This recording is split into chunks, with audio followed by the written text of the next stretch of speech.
Welcome to PM7 వార్తలు.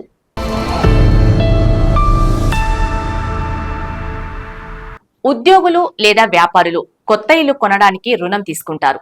రుణం కోసం దరఖాస్తు చేసుకునేటప్పుడు అనేక విషయాలను గుర్తుంచుకోవటం చాలా ముఖ్యం. మీరు శ్రద్ధ వహించకుండా రుణం తీసుకుంటే తర్వాత చాలా కాలం పాటు ఈఎంఐల భారాన్ని భరించాల్సి ఉంటుంది. మీరు గృహ రుణం తీసుకునేటప్పుడు నియమాలను జాగ్రత్తగా తెలుసుకోండి. గృహ రుణం తీసుకునే సమయంలో ఈఎంఐలు ఎక్కువ కాలం కావాలా లేక తక్కువ కాలం ఈఎంఐలు చాలా అనుకుంటున్నారా? ముందు మీ బడ్జెట్ ప్రకారం ఆలోచించాలి. మీరు రుణాన్ని సులభంగా తిరిగి చెల్లించే అవకాశం ఉంటే తక్కువ టర్మ్ ఈఎంఐలను వెళ్లటం మంచిది.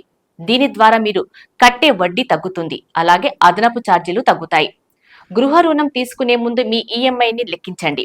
చాలా బ్యాంకులు మీకు ఈఎంఐల వివరాలను అందిస్తాయి. మీ నెలవారీ వాయిదాలు ఎంత అనేది సులభంగా తెలుసుకోవచ్చు. ఇది మీ బడ్జెట్కు సరిపోతుందో లేదో నిర్ణయించుకోండి.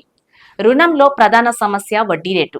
ఇది మీ ఈఎంఐని ప్రభావితం చేస్తుంది కాబట్టి గృహ రుణం తీసుకునే ముందు వివిధ బ్యాంకుల వడ్డీ రేట్లను పరిశీలించి ఏ బ్యాంకు తక్కువ వడ్డీకి లోన్ ఇస్తుందో తెలుసుకోండి.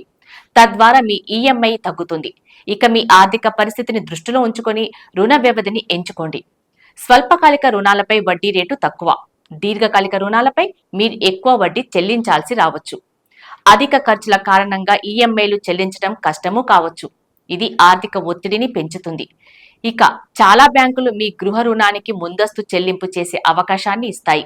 గృహ రుణం తీసుకునేటప్పుడు వడ్డీ రేటును మాత్రమే కాకుండా బ్యాంకు విధించే ఇతర ఛార్జీలను కూడా గుర్తుంచుకోండి. మీరు రుణాన్ని ముందుగానే చెల్లించాలనుకుంటే ఏవైనా ప్రీ క్లోజర్ ఛార్జీలు ఉన్నాయా అని తెలుసుకోండి. కొన్ని బ్యాంకులు గృహ రుణాలతో పాటు బీమా పథకాలను కూడా అందిస్తాయి. ఇవి రుణం తిరిగి చెల్లించే సమయంలో ఏవైనా ఊహించని సంఘటనల నుండి రక్షణ కల్పిస్తాయి. కానీ బీమా నిబంధనలు, ఛార్జీలను తెలుసుకోవటం ముఖ్యం.